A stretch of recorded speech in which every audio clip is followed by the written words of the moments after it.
Today we're going to talk a little bit about our social media.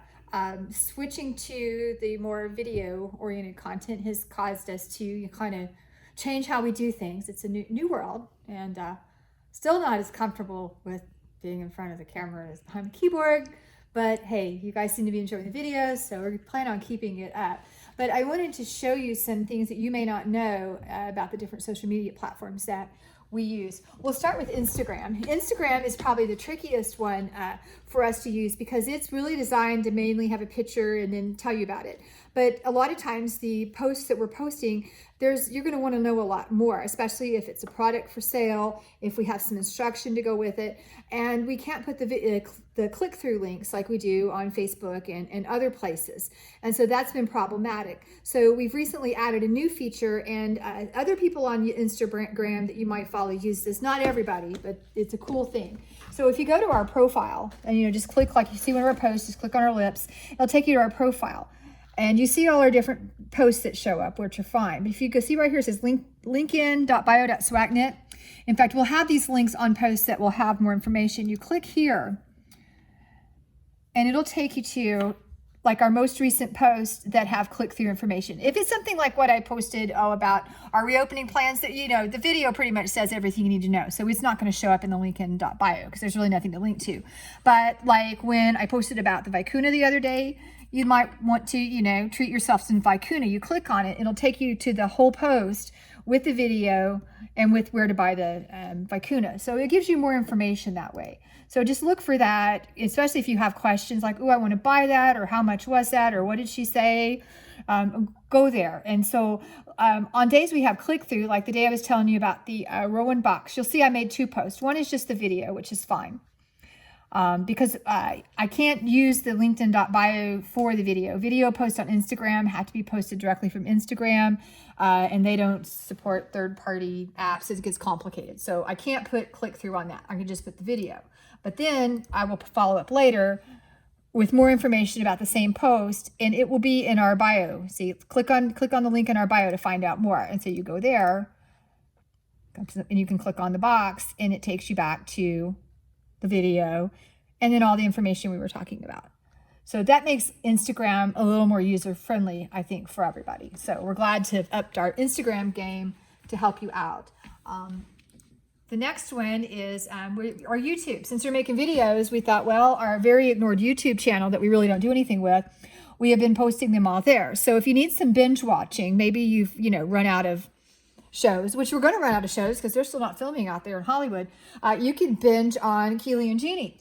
And you can go here, watch all our videos. We've posted everything there, and you can just binge watch, and we'll keep doing that with our videos. And then, of course, there's Facebook. I think everybody kind of knows Facebook. Problem with Facebook, hold on, I got people messaging me stuff. I don't need to see that. Go away. With Facebook is that I know that if you're a Facebook user, you know this. You see a post and then it suddenly goes away and you can't find it. Facebook really chooses to show you what they want you to see, which I don't know about you, about 90% of the time is nothing that I want to see. And it can be hard to find content. And it's hard for us to get the message out. When we first started with Facebook and our Facebook page, and pretty much anything, whether it's me personally, or if you're my friend, or the shop, if I posted something, you saw it. And then they decided, no, we don't want you to see what everybody's writing. And so it became a lot harder for us to get the information out to you. So you want to make sure that you like our page and follow our page. That will give at least a fighting chance that you'll know when things are being added or updated. Even then, Facebook is kind of weird. They didn't really know. But you can always go to our Facebook. And if you have questions, like I talked about, our ways to cast on. A lot of times we get a lot of comments. But see, notice this link? If you click on the link, I think 90% of your questions that you might have will be answered. You just have to click. Where do I buy that? How much is this yarn? We get a lot of those questions. See, this is why I don't like Facebook. It just kind of stalls there. But always look for those links because we'll always link back to all the information that you need to know and probably answer most of your questions just by clicking. So that's Facebook. We're also on Twitter. We don't get a lot of action over there, but it's easy to post to, so we keep it up. Again, they're kind of wonky about posting YouTube videos, so we're kind of doing the double post. But we also have, we'll have links. Like, see, they'll at least let us link in. Like, here's where we posted. You can go to YouTube and watch our video, or you can go straight here to our blog post. So we'll do a lot of that as well. So we're on Twitter. You can like us there. And the most ignored thing on social media for us has been Pinterest. We have just not even paying attention to that, and I can't tell you how long. I'm not a big Pinterest person. Something about clipping other people's things, other people's ideas don't really appeal to me. I'm more into generating my own. So you kind of see our old Pinterest where I had somebody who would like to pin stuff, but now we're starting to add more of our own content. Recently, I just added this last week. So we've got our house party videos here. We started a technique board. So watch for that to grow. Right now, there's not a lot on there, but we've got a way now that we can pull Pinterest into our plans, and you can watch us there. Lastly, like we talked about, always go to the news blog, look for the lips, and everything's there. That way you stay in the know.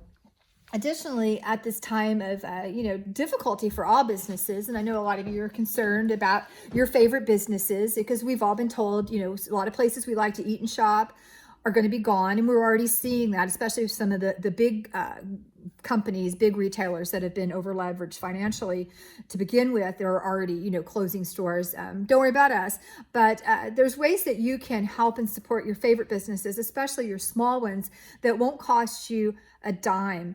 Little things help. For one, like I said, all across all the social media platforms, they're extremely congested, and then they have all these metrics that decide what you see and what you don't. They really put us in a position that in order for us to have a fighting chance of people who are interested in seeing what we have to say, they want us to pay. And we do that occasionally with the ads, but their effectiveness is mixed. A lot of times the action you get off that, you might get a lot of people liking it, but they're people you've never seen in your life before and don't even come in the store. So, paying for likes just doesn't really help. We don't need people to like us. We do, but we need people who want to, be part of what we do here and sell stuff. So little things you can do is leave a business you love a great review. That helps. Share what you like with your friends. That organic type of information about a business does more than any business can do, with their dollars advertising. Like things, share things, comment on things. All of that really helps all businesses. I know I'm guilty of that too, but the only time, you want to get on there, even if it's like a stupid product review, you're more likely to do it when you're disgruntled than when you're happy. But we need to really focus on the happy and not the disgruntled right now. And that will really help a lot of small businesses out. So go social media with us. If you ever have any questions, just, give us a shout. We're always happy to help you out.